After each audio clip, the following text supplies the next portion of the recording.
Hello, folks. To whoever is listening to this audio file off of an email or a link on the YouTube channel, I have a great interview this morning, and the interview is really about the 3 Ps: the people, the process, and the profits.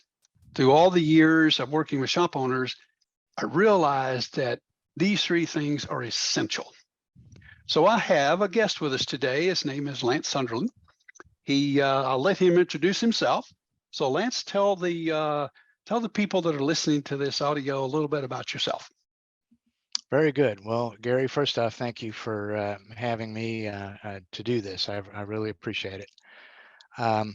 Again, my name is Lance Sunderlin. As Gary said, I've owned Lee Myles Auto Care and Transmissions for about 18 years and a couple months. I recently sold the business to my general manager, and he is currently running it, been running it for about 6 months, and he's doing pretty well. I think he got a much stronger business than I had when I bought Bowling Green Transmission Center 18 plus years ago. So it's been a great ride, and at this point I'm pretty much retired, enjoying life, but happy to participate in something like this. Good. Well, Lance, I know you experienced a lot of things with people, and the people we're talking about, not customers per se, because we could go on forever about that, right? These are the people that you've hired and you've had work with you and for you in your business. And what are some of the 1, 2, or 3 things that you discovered about the people that perhaps someone else can grab and apply, or say, oh man, I didn't know I was the only one this happened to. So share a little bit about the people side, if you would. Okay, very good. Well, the first thing I have, Gary, is to me, one of the most important thing when hiring a person is their attitude. I spent many years trying to hire for experience and what I perceived as capability. But as an example, I had a great transmission builder who was extremely competent, but he had a terrible attitude, and eventually we had to part company because his attitude got in the way. So you can train skill, you can teach people what to do, but if they don't have the right attitude, if they're not willing, it's an uphill battle, and it's not going to do, that person's not going to do real well long term. So that's my first item. I guess the next thing is, people need to be led, maybe not so much managed, but led. You wanna lead by example. You want to do everything in your power to make your people as successful as they can be. If you look at it from what is best for them, what makes them a better person, what makes them a better employee, I guarantee you they're going to give you more than if you don't approach it that way. So just do everything in your power to let them know, to show them that they are extremely important to you, and that you're going to do everything in your power to develop them, encourage them, support them, and let them do their job. And I think if you do that, you'll have a great team.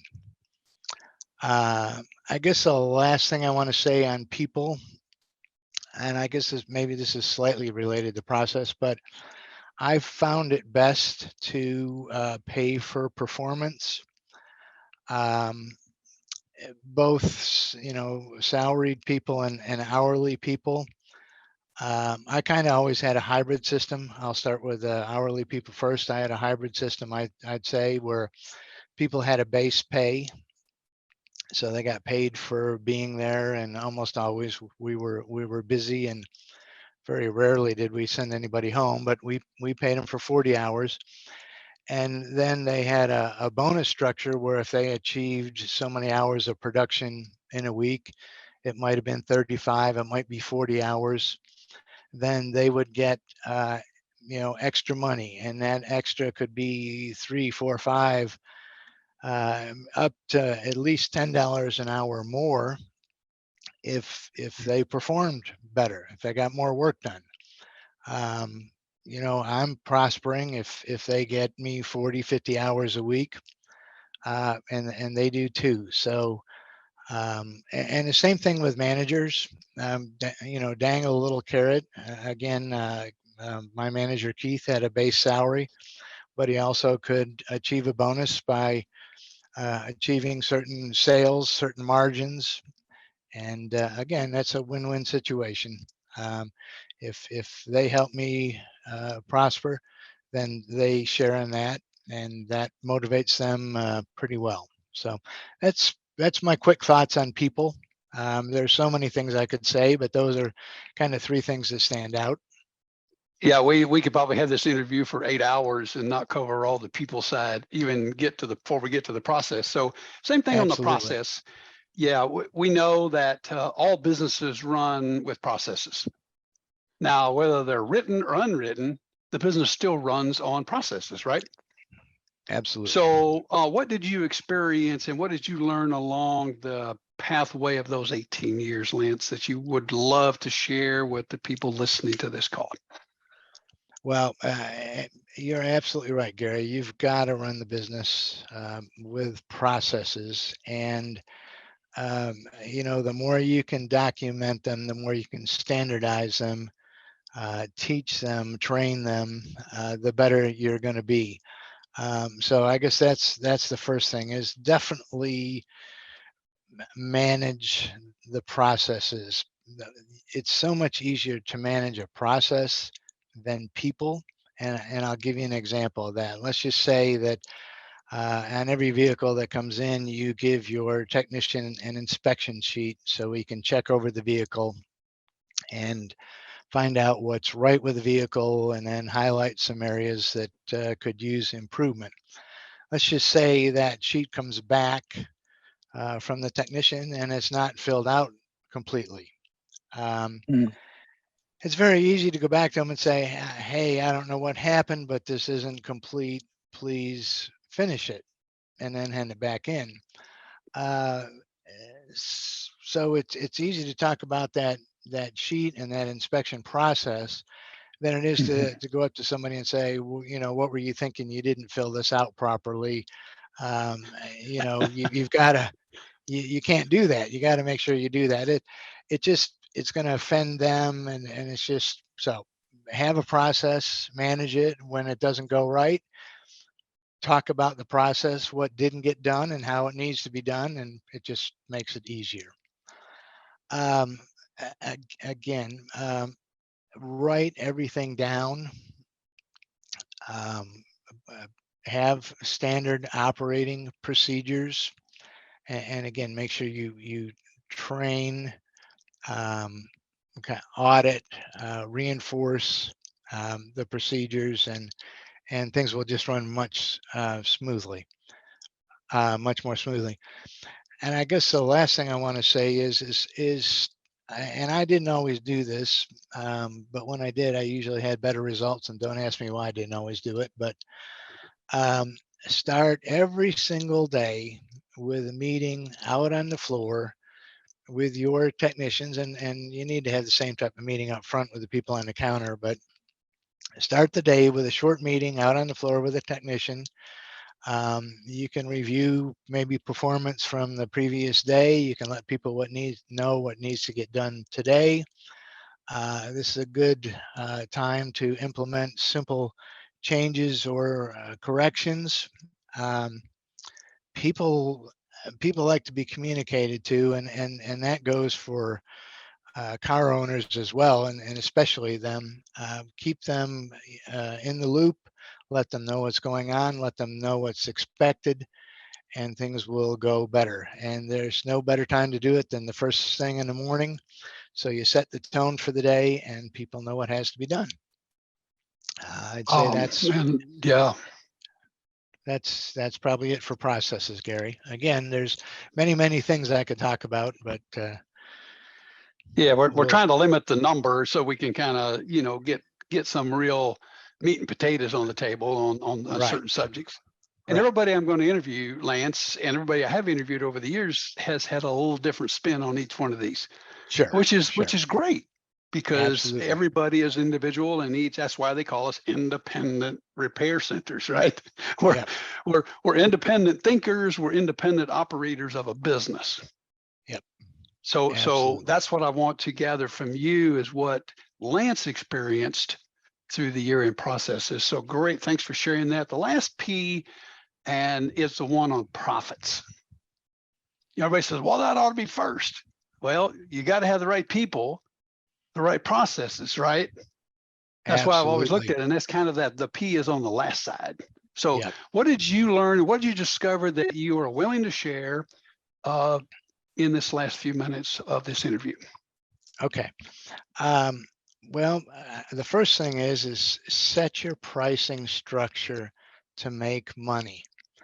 I probably spent the first 5 years of my ownership of the business setting my prices to the competition. Oh, And you just can't do that. Their expenses are different.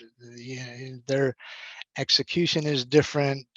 We were building transmissions is one of the things we did. So we might put more parts in a transmission rebuild than they do. So if I use their price, then my margin isn't what theirs is. So mm-hmm. set your prices to make money, and what that means is you got to have the right margins. You got to have the right labor margin.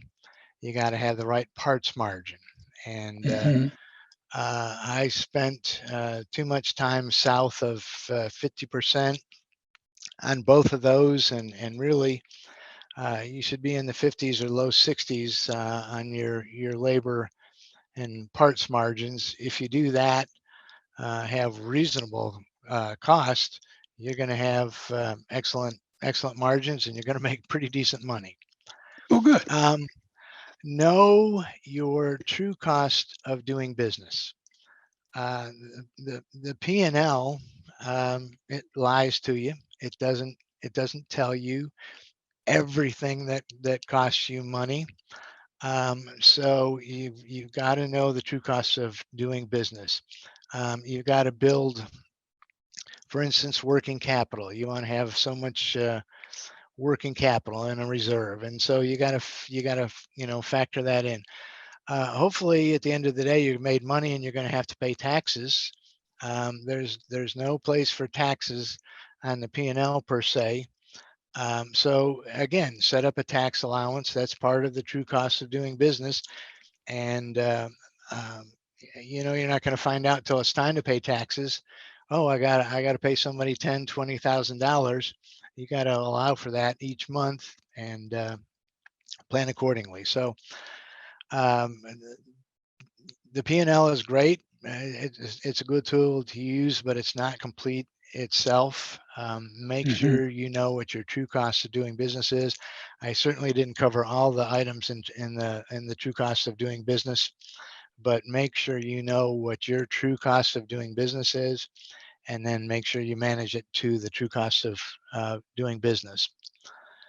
Um, I think another key thing for getting the right profits is review, and this is kind of process related too. It's funny how they're kind of all interrelated, but review your sales receipts every single day from the previous day, and make sure that you have the correct margins. Don't wait till the end of the week. Don't wait till the end of the month to find out that we didn't do it for several days for some reason or whatever. So review that sales receipt, make sure the margins are there, and if something happened that day, then you can go talk to the people on the front counter, understand why, and adjust accordingly. So just review that every day. I probably spent 10 years not doing that at all, and again, once I started doing it, things got a whole lot better. Um, I guess the last thing I want to say is, and maybe this is, you would think this to be the case, but be honest and have integrity. that will go a long way to helping you be profitable. Maybe not so much in the short term, but in the long term, you gain a reputation. Once you lose your integrity, once you're not honest, you can really almost never get that back. So do everything from be honest, be straightforward, have integrity. You're going to make mistakes. Your technicians are going to make mistakes. Okay, that's human nature. Just own up to them. Let the car owner know. Do the right thing, and that may be, giving them a part that you might not normally give them. But just be honest and have integrity. Customers love it, especially in a small town. Word gets around. People are looking to take their vehicle to somebody they can trust. Kind of qualities assumed. Um, you're going to be competitive cost-wise for the most part, but if you're honest and have integrity, word gets around, people love it, and you get a lot of repeat business and you get new business because of it. So I guess that would be the last thing I would say on profits, Gary.